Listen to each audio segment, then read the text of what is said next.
EQ3, EQ8, Channel EQ, all three of these are stock Ableton EQ plugins. What are they? How are they different, and when should you use them? Let's dive in. Hey friends, I'm Glenn Thomas, and in this video, we're going to be talking about the three EQ plugins that are in Ableton Live. All right, so we're inside Ableton now. I've got a track pulled up here that I worked on a live stream recently here. Let's just take a listen to this section right here. Great. Just got a simple track pulled up. That's great. Okay, so now let's talk about these three different EQ plugins from Ableton. We got the EQ3, EQ8, and then we've got the Channel EQ. So how are these three different? If we compare the Channel EQ and the EQ3, we see that both of these are three bands, right? You've got lows, you've got mids, and you've got highs. You've got lows, mids, and highs. The idea, though, behind these two plugins is very different. So the EQ3 is kind of a DJ's EQ, if you will.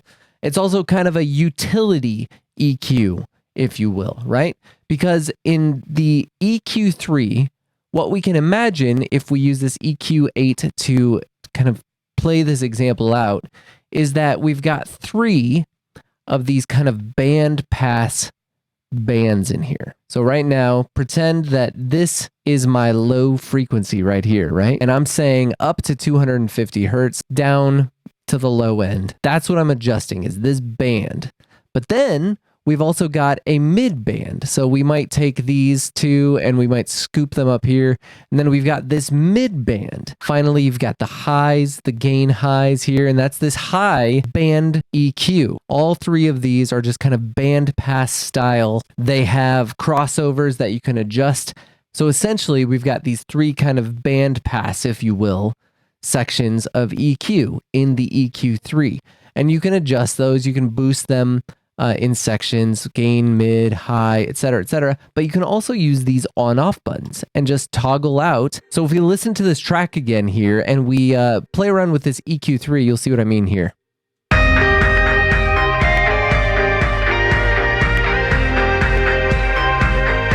Turn off the low end. Turn off the mid.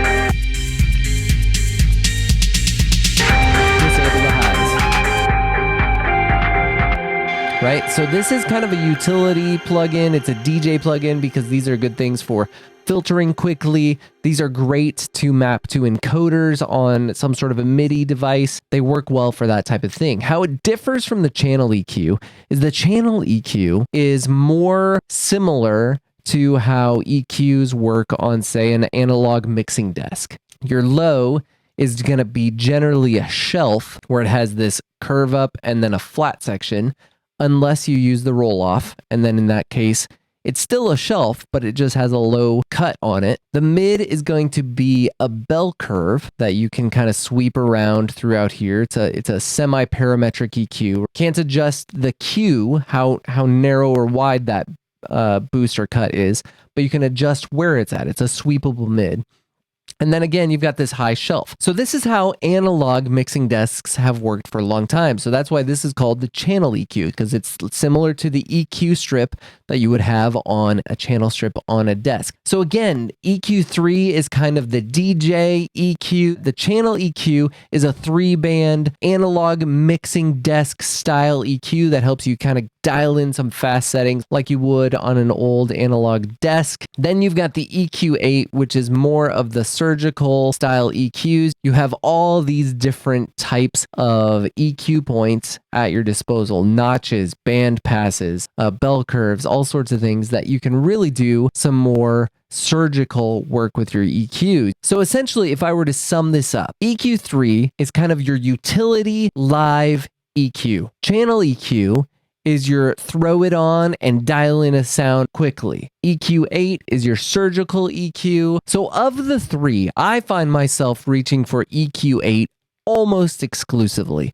Again, if I'm doing something where I know I just need to cut off some low end, it's not much harder for me to just grab this low cut filter and roll off the low end in a track. So I don't tend to use the EQ3. Channel EQ hasn't always existed in Live. It's a fairly new release. And while it's great, I have just gotten into the habit of using EQ8 if I'm using the stock Ableton plugins. So hopefully this was helpful for you now to know a little bit more about the 3 EQ plugins that are built into Ableton Live. If this was helpful for you, hit that thumbs up, subscribe to the channel, and hit that bell as well to get notified of new content. Thanks so much for watching, and I will see you on the next one.